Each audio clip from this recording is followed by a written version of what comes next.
Hello, welcome to another episode of Not Alone Today podcast. My name is Anu. And I am Joseph. Welcome. Today we have a question from TK. The question reads, what if you don't like the person God is showing to you presently? Especially if you're a guy and you have a taste for a slim lady and God is showing you someone that is chubby. Another part of the question says, what if there's an age gap between the person God is showing you and you're not too comfortable with that? So how do you go about that? So we'll take each question in turn. So the first one we'll deal with is, what if you don't like the person God is showing you? How do you get on with that? Do you want to start us off? Yeah, okay, so thank you. The two questions, one way or the other, actually could overlap in the sense that the age could also be one of the reasons why you don't like the person. So, specifically, TK has given an example of the possibility of you wanting a slim lady and now God is showing you a chubby lady. Are those even politically correct terminologies? I know there are some words you don't use to describe ladies. No, a big lady. Is that bad? I think that's even worse. Sorry, I don't ladies. know. Okay, anyways, but I know I've called a lady, I've referred to a lady as being chubby before, and I had good intentions, and I was corrected that you never say that concerning a lady. So but yeah, that's by the way. Yeah, if I could answer by looking back to my own context, this will look different for different people. I also did not want, don't let me, you are here, so I'm looking at you. I have to choose my words carefully. But yes, initially when the whole idea of a Joseph Elias relationship was coming up, in all honesty, if I'm being sincere with myself, it wasn't the most desirable option for me. And I would explain why. It's part of the foolish lessons we picked up growing up.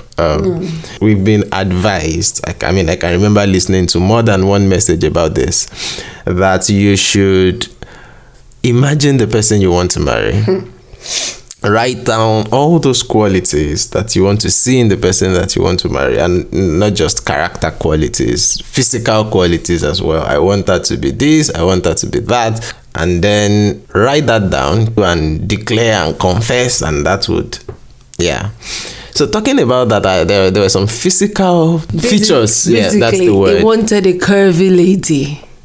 That's yes. That's one way to put it. You're curvy, but yeah. Oh my gosh.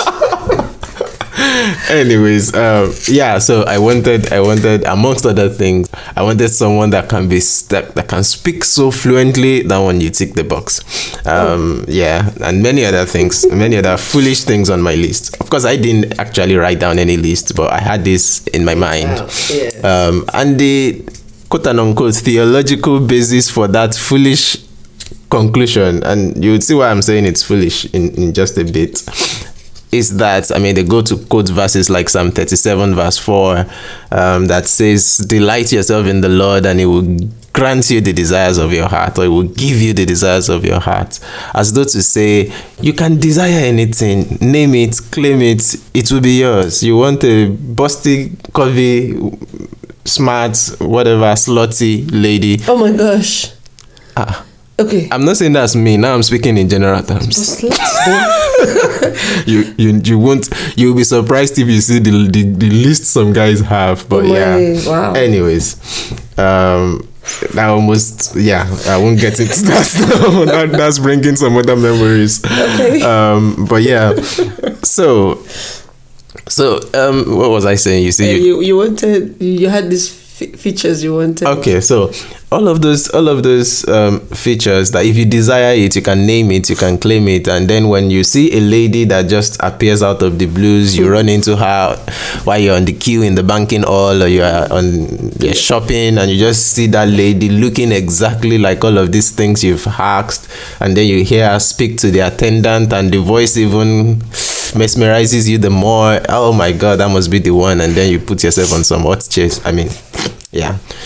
When Bible says delight yourself in the, and that's the part we actually ignore. Delight yourself in the Lord, and He would grant you the desires of your heart. The real import of that statement is to say, if you will make God your utmost delight, if you would make God the one in whom you find the supreme joy, you both will be in tandem and in fellowship to the point whereby whatever you desire will be what He has implanted into you. He will give you what to desire, not that He would give you whatever random thing you are desiring.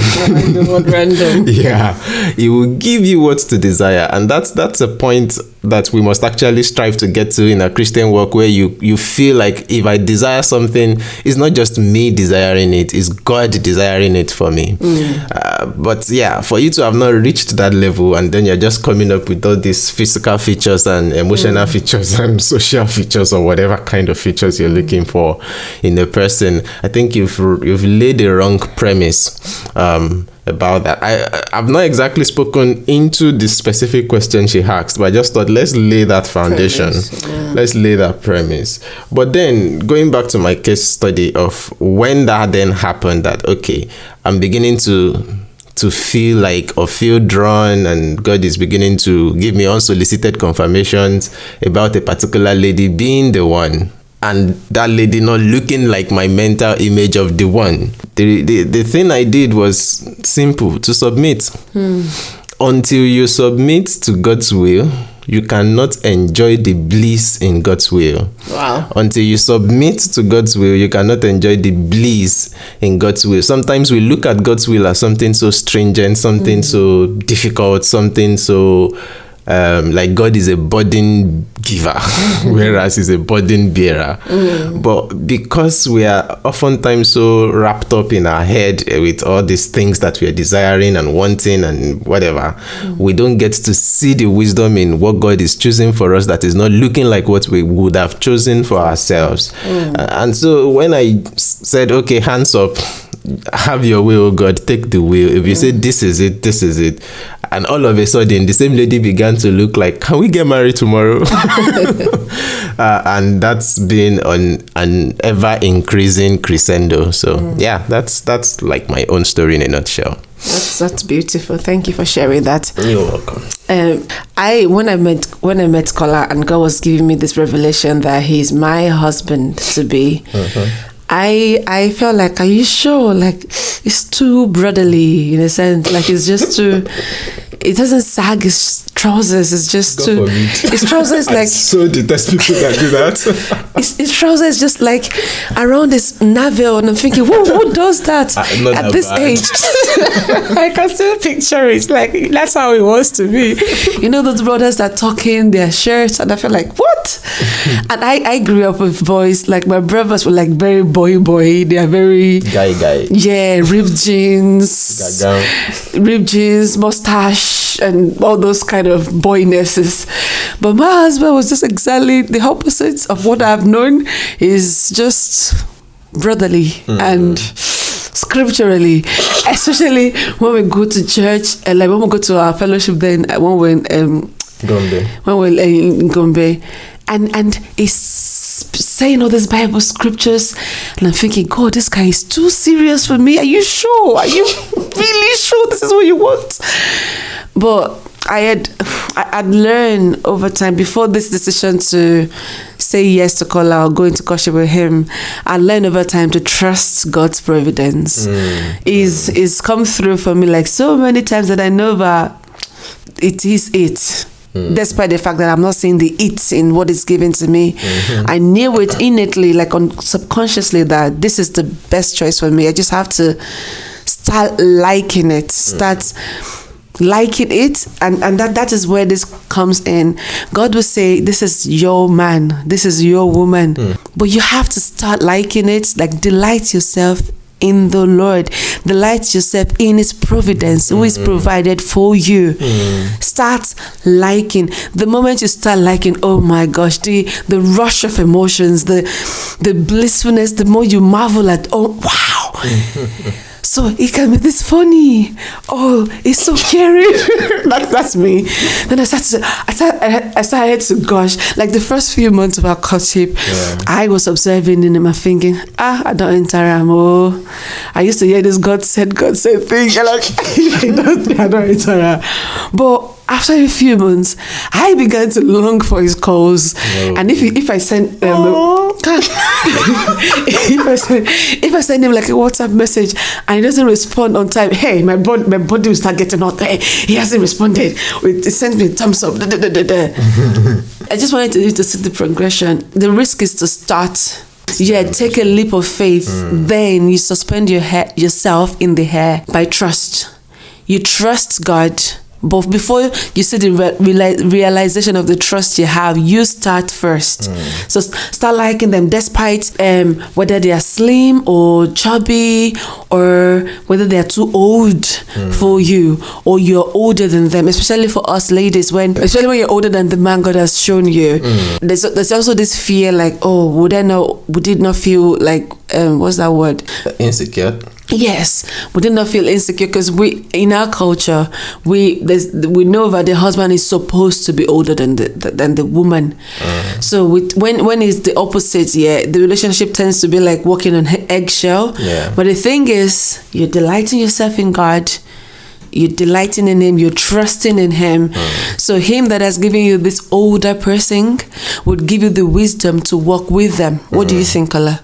Absolutely. I mean, having laid that overarching principle for you submitting yourself to God's will and then getting to progressively enjoy the bliss therein, it goes on then to say if God is choosing someone that there is an age gap, it's because He has seen how that is going to play out in a way that is going to be very beneficial to both of you. So on a practical level, I mean, I've heard people say things like, and to some extent I think it's true, that if you see a teenage guy and a teenage lady, just looking at them, if they are age mates, there is every tendency that the lady will be quote unquote more mature than the guy. Yes. And that's due to very many things. The whole idea of the puberty changes and all of those kind of things. There are just some, even biologically speaking, a lady starts menstruating and things like that.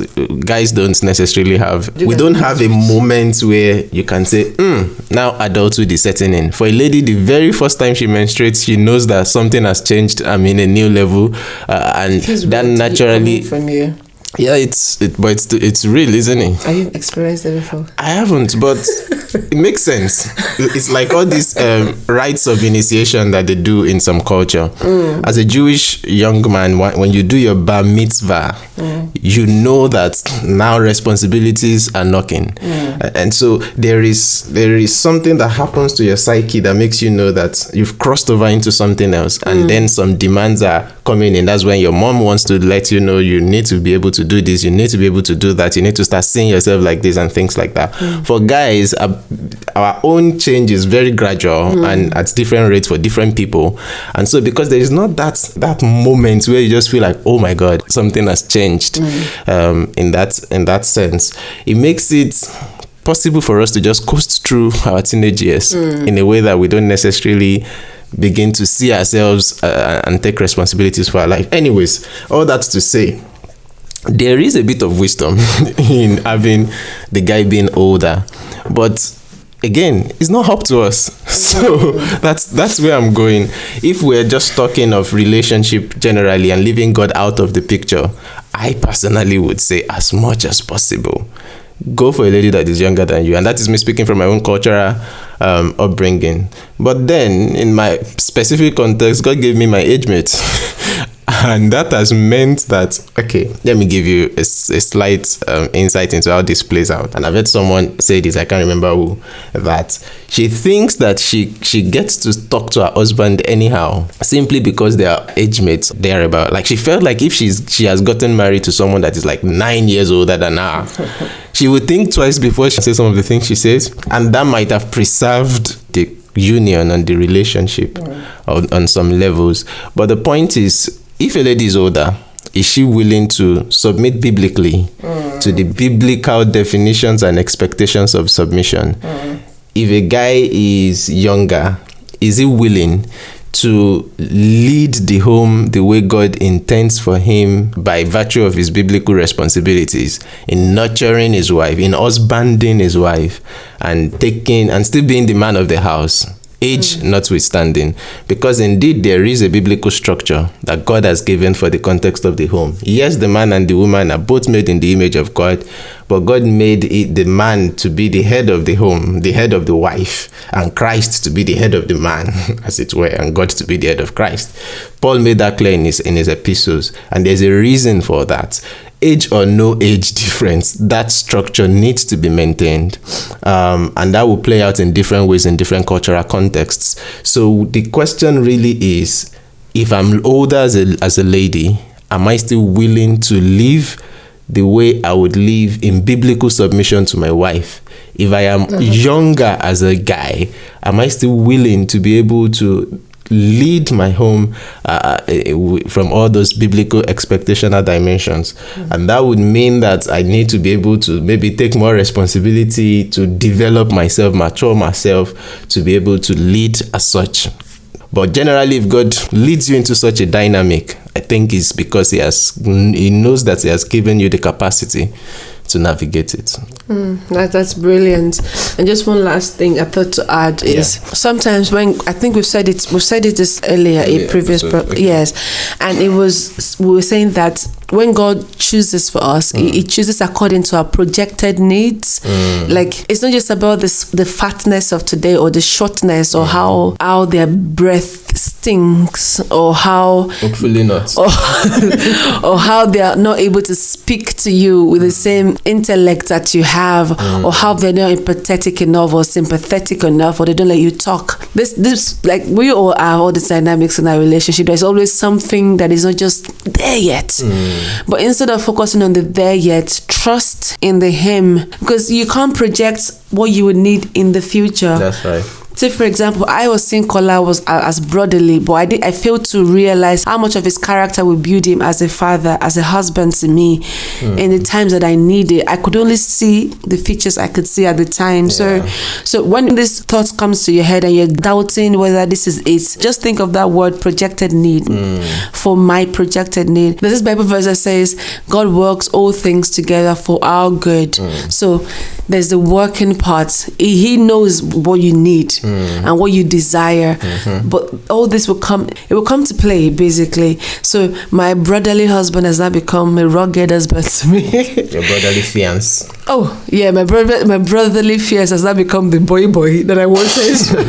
The not too serious brother that I can talk to, the non-scripture quoting brother that has all the answers to the words, that won't tell me to go and read Psalms when I have a headache, that can just listen to me.